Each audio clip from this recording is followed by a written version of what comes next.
When people think of Vladimir Putin, they think of capital P, power. And that's exactly the impression he creates. Whether it's physical power, firing different weapons, riding in various James Bond-esque modes of transportation, or tossing hapless opponents in judo. Or political power, ruling his own country with an iron fist, crushing his political opposition, or, most recently, being accused of meddling in foreign elections for his own benefit. This is how Vladimir Putin went from a poor, tough kid in Leningrad to a KGB spy to the very symbol of modern Russia. Vladimir Vladimirovich Putin was born in 1952 in Leningrad, which is now St. Petersburg. His father was a factory foreman and his mother a homemaker.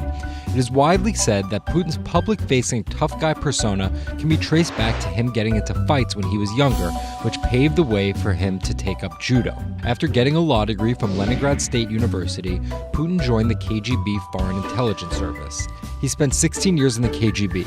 When Putin returned to Russia, he began his political career. He went to work for Anatoly Sobchak, who was then the mayor of St. Petersburg. That's Leonid Bershidsky. I'm a columnist at Bloomberg View. Putin thrived in Sobchak's administration because he was sort of considered pretty efficient city official at that time. He was very loyal to Sobchak. So loyal and efficient that he was noticed by Yeltsin's close circle.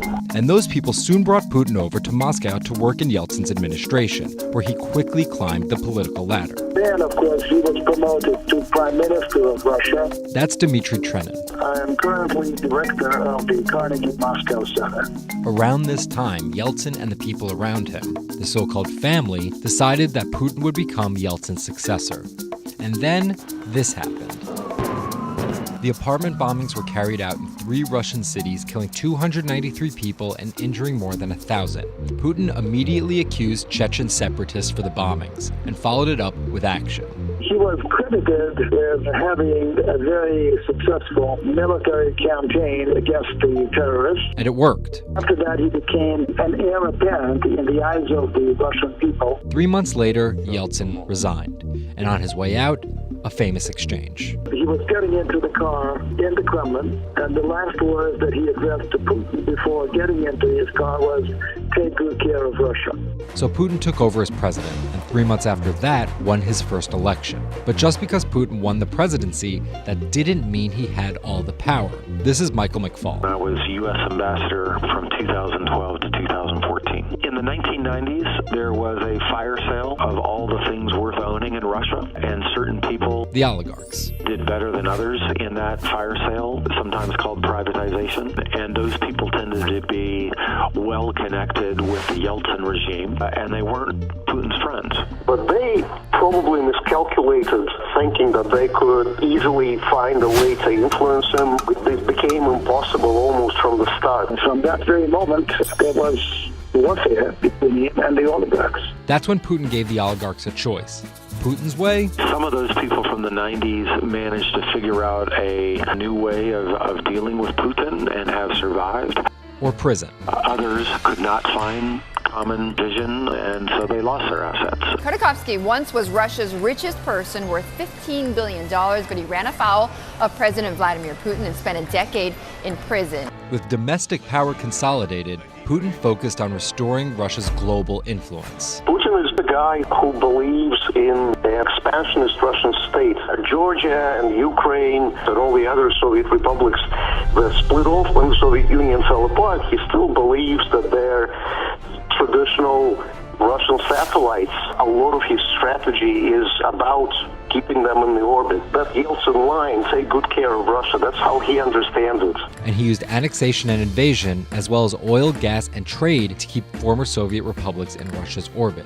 In 2008, Putin's 2 terms were up, and he decided to step down as president. Dmitry Medvedev stepped in as president, and Putin went back to prime minister. But really, Putin never left power. He pretty much continued running the country, and Medvedev was a bit of a figurehead. There was actually a period of cooperation between Russia and the U.S. that benefited both countries during Medvedev's presidency. Because Medvedev did not have the same negative attitude towards the West as Putin did. But when Putin came back to run for a third term, in the lead up to the 2012 election, it was widely believed that both the presidential and parliamentary elections were rigged, and Russians took to the streets.